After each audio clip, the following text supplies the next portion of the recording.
ગોવિંદને ગમતું સદા વડતાલ, સત્સંગના મધ્યમાં સુંદર છે એ હઠામ. નિજાત્માનામ બ્રહ્મરૂપમ દેહત્રય વિલક્ષણમ વિભાવતેન કર્તવ્ય ભક્તિ કૃષ્ણસ્ય સર્વદા.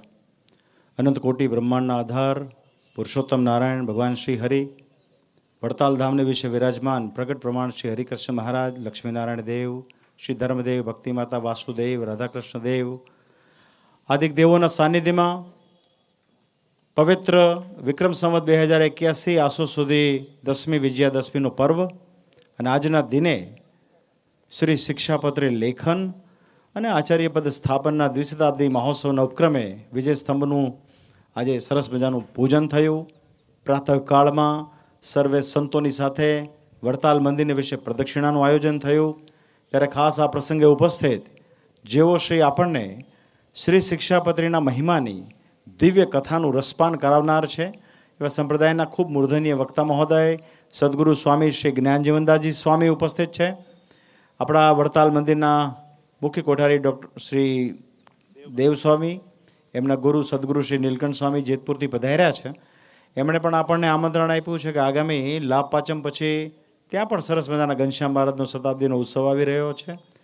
સાથોસાથ ઉપસ્થિત આપણા દક્ષિણ દેશ શ્રી સત્સંગ મહાસભાના પ્રમુખ વિદ્વાન શાસ્ત્રી સ્વામી નવતમ સ્વામીજી ઉપસ્થિત રહ્યા છે. આપણા ગઢપુરના ચેરમેનશ્રી પણ પધાર્યા હતા. અત્યારે હાલમાં જૂનાગઢના ચેરમેન શ્રી પીપી સ્વામીજી, જૂનાગઢ પ્રદેશના તમામ સંતો, ગઢપુર પ્રદેશના સંતો, ધોલેરા પ્રદેશના સંતો, તમામ પ્રદેશના સંતો, ખાસ સત્યપ્રકાશ સ્વામી આદિ બધા આવ્યા છે. ત્યારે ઉપસ્થિત આપ સર્વે આદરણીય સર્વે સંતો અને સર્વે વાલા ભક્તોને અમારા અંતરના ભાવથી જય સ્વામિનારાયણ. આજનું વાતાવરણ જોયા પછી એવું લાગે કે મંદિરમાં વિરાજમાન હરિકૃષ્ણ મહારાજનો સંપૂર્ણ રાજીપો આપણા સત્સંગ ઉપર છે. આ સુંદર મજાના વાતાવરણમાં જ્યારે આજે આપણે બધા વિજયાદશમીના દિવસે વિજય સ્તંભનું સ્થાપન કરવા ઉપસ્થિત રહ્યા છીએ, અમને પૂરેપૂરી શ્રદ્ધા છે કે શ્રી હરિની કૃપાથી આપણો ઉત્સવ ભવ્યાતિ ભવ્ય ઉજવાશે. કેમ કે આપણે જે મહોત્સવ ઉજવવા જઈ રહ્યા છીએ પ્રગટ પ્રમાણ આપણા ઈષ્ટદેવનો ઉજવવા જઈ રહ્યા છીએ. આપણા તમામ પ્રસંગો, આપણી કથાઓ એ બધું પરમાત્માના સંબંધે પામેલું હોય છે. શ્રી હરિચરિતામૃત સાગરમાં એવું કહેવાય કે પ્રગટના સંબંધને પામેલી જે બાબત હોય એ જ સત્ય હોય છે. તો મૂળ વાત સત્યની છે. મહારાજ એવું કહેતા કે અમે ચૈત્રી અને કાર્તિકી સમયો વડતાલમાં બાંધ્યા છે, બીજે ક્યાંય નહીં.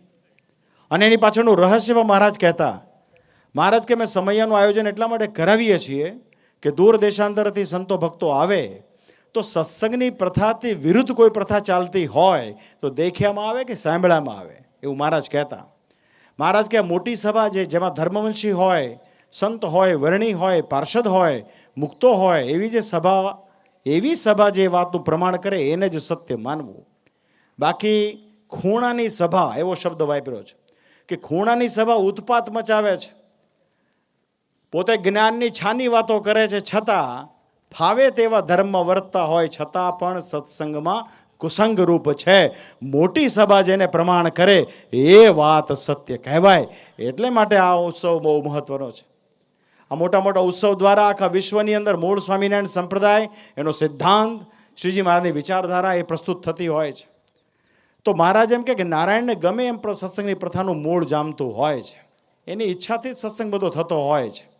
સત્સંગમાં જે રીત મળતી આવે, સત્સંગની જે પ્રથા આવે ને, એવી પ્રથા જેવી કંઈ પ્રથા છે નહીં. એ પ્રથા વિનાની જે બાબતો હોય ને એ બધી કલ્પિત હોય. અને કલ્પિત બાબતો છે ને હંમેશા કપૂરની જેમ કાળાંતરે ઉડી જતી હોય છે. તો જે સમયો વડતાલનો છે કારતક સુદ નોમથી શરૂ થતો હોય છે. પણ આ વખતે કારતક સુદ અષ્ટમી તારીખ 30 ઓક્ટોબરથી 5 નવેમ્બર કારતક સુદ પૂર્ણિમા સુધી આ ઉત્સવ ભવ્યતાપૂર્વક ઉજવાશે. આ મૂળ સમયો છે. હવે કોઈ આનું મિશ લઈ અને પેરેલલ ઉત્સવ સમયો ઉજવવા ઈચ્છે તો એ પરમાત્માના વચનથી વિપરીત વર્તતો હોય એવું એણે માની લેવું. એનું કોઈ પરિણામ હોતું નથી. મૂળ સંપ્રદાયની મૂળ બાબત જ આ છે. તો વાલા ભક્તજનો, એનો અમને ખૂબ આનંદ છે. આજનો દિવસ બહુ પવિત્ર છે. બહુ શોર્ટ ટાઈમમાં અમારા દેવ સ્વામીજીએ પ્રયાસ કરી, એમાં અમારા ખાસ નવતમ સ્વામીજી, અમે તો એવો સંકલ્પ કર્યો હતો કે ભાઈ કારતક સુદ એકાદશીના રોજ અમારે પ્રદક્ષિણા કરવી છે. ત્યારે સંતોએ અમને ભલામણ કરી કે એ વખતે મહારાજશ્રી સમયમાં બહુ બધી સંખ્યા હોય, શક્ય બને નહીં, પણ આપણે એવું કરીએ કે વિજય સ્તંભના દિવસે આનું આયોજન કરીએ. તો આપ પણ પ્રદક્ષિણા કરો, અમે પણ કરશું, બધા સંતોને આગ્રહ કરશું. તો એમના આગ્રહથી આપ બહુ મોટી સંખ્યામાં જે ટૂંકા સમયમાં આવ્યા છો, તો પ્રથમ તો તમારી શ્રદ્ધા અમારા પરત્વેની, વડતાલ પરત્વેની, એ શ્રદ્ધાને અમે આજે બહુ હૃદયથી ધન્યવાદ આપીએ છીએ. આ આપણી એકતા છે, આપણી તાકાત છે. આપણે વારે વારે બોલીએ છીએ ને, વડતાલની ગાદી મોટી ગાદી છે. વડતાલની ગાદીમાં 1300 કરતાં વધારે સંતો છે, ધ્યાની, જ્ઞાની, તપસ્વી, કર્મઠ, કાર્યક્ષમ, આખું વિશ્વ નોંધ લે. પણ વિશ્વ ત્યારે જ નોંધ લેશે કે જ્યારે 20 કોષનો પ્રવાહ થાય. એક મના થઈ એક સાથે જો આપણે મંડી પડીએ તો મને લાગે છે કે આવનારા બહુ ટૂંકા સમયની અંદર આખા વિશ્વમાં મૂળ ઓરિજિનલ સ્વામિનારાયણ સંપ્રદાયનો જ ડંકો વાગે, એમાં કોઈ શંકાની વાત નથી. તો બસ એ વાલા ભક્તજનો, એ આપણા માટે ગૌરવની વાત છે. ગયા વર્ષે લક્ષ્મીનારાયણ દેવનો દ્વિશતાબ્દી ઉત્સવ ભવ્યતાપૂર્વક ઉજવાણો. આખા વિશ્વમાં ભક્તોમાં એના ભણકાર હજી સંભળાય છે. અને આ બીજો ઉત્સવ આપણે આવી રહ્યો છે, ત્યારે આ ઉત્સવ દ્વારા પણ સમગ્ર વિશ્વમાં મૂળ સંપ્રદાયની આન બાન શાન વધે. આની પછી તરત જ ધોલેરામાં શ્રી મદન મોહનજી મહારાજનો દ્વિશતાબ્દી ઉત્સવ આવશે. તત્પશ્ચાત જૂનાગઢની અંદર વિરાજમાન શ્રી રાધારમણ દેવ, સિદ્ધેશ્વર મહાદેવ આદિક દેવોના 200 વર્ષનો ઉત્સવ આવશે. અને ત્યાર પછી મહારાજ જ્યાં રહ્યા એ ગઢપુરપતિ ગોપીનાથજી મહારાજનો દ્વિશતાબ્દી ઉત્સવ આવશે. પછી તો ઘણી બધી હારમાળાઓ આવશે. શ્રીમદ સત્સંગી જીવન ગ્રંથરાજની આવશે, શ્રી ભક્ત ચિંતામણીની આવશે. તો આ બધા ઉત્સવો આપણા માટે એક તક સમાન છે. બુદ્ધિશાળી માણસ હોય એ આ તક ઝડપી લે એવો આ પ્રસંગ આપણી પાસે આવનારો છે. આજે વિજય સ્તંભ રોપાણો છે. 2 દિવસ પછી 12ના રોજ ગોપીનાથજી મહારાજનો પાટોત્સવ છે. ત્યાર પછી શરદ ઉત્સવ આવશે. ત્યાર પછી શ્રી કષ્ટભંજન દેવ હનુમાનજી મહારાજના પાટોત્સવનો પ્રસંગ આવશે. ઉત્સવોની હારમાળા શરૂ થશે. દીપોત્સવી, લાભ પાંચમ, જેતપુરનો ઉત્સવ, ત્યાર પછી વડતાલનો ઉત્સવ, અને પછી આગામી ઉત્સવો શરૂ થશે. કેમ કે આપણો સંપ્રદાય ઉત્સવ પ્રિય સંપ્રદાય છે. ઉત્સવમાં દૂર દેશથી બધા ભક્તો સંતો આવતા હોય, બધાને લાભ મળે. તો આ મહોત્સવમાં આખા વિશ્વમાં સ્વામિનારાયણ ભગવાનના જે આશ્રિતો વસતા હોય સૌને અમારી ભલામણ છે, આ ઉત્સવમાં બધા પધારજો, બહુ આનંદ આવશે.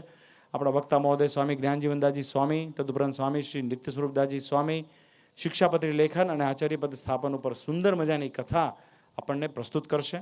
અનેકવિધ યજ્ઞાદિક આયોજનો થશે, એ બધા ખાસ પધારજો. અને છેલ્લે આજે અમારા નવતમ સ્વામીજીએ જેમ ઉલ્લેખ કર્યો ને, આજે વિજયાદશમીનો દિવસ છે. અને સ્વામિનારાયણ ભગવાને વિશ્વમાં સૌ પ્રથમ જે મંદિરનું નિર્માણ કર્યું આપણે જાણીએ છીએ કે કાલુપુર સ્થિત ભગવાન શ્રી નરનારાયણ દેવનું મંદિર સ્થાપ્યું.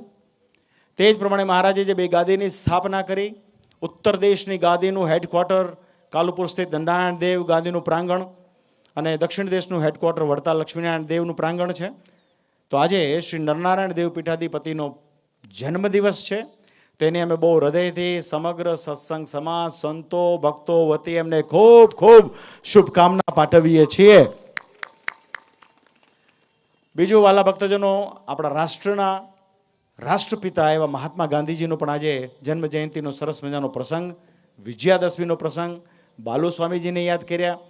તો આ બધી શુભકામનાઓની મધ્યમાં ફરી એક વખત વડતાલ વિહારી હરિકૃષ્ણ મહારાજને લક્ષ્મીનારાયણ દેવના ચરણમાં અમારી પ્રાર્થના છે, આપણો ઉત્સવ ભવ્યતાપૂર્વક ઉજવાય. જેમ ગયા વર્ષે લક્ષ્મીનારાયણ દેવના ઉત્સવમાં આપણું સ્ટેજ સંતોથી ભર્યું રહેતું હતું, એવું ને એવું સ્ટેજ, એવો ને એવો માહોલ આચાર્યપદ સ્થાપન ને શિક્ષાપત્રી લેખન મહોત્સવનો થાય એવી ભગવાન શ્રી હરિના ચરણમાં પ્રાર્થના સાથે અમારા ભાવથી જય સ્વામિનારાયણ.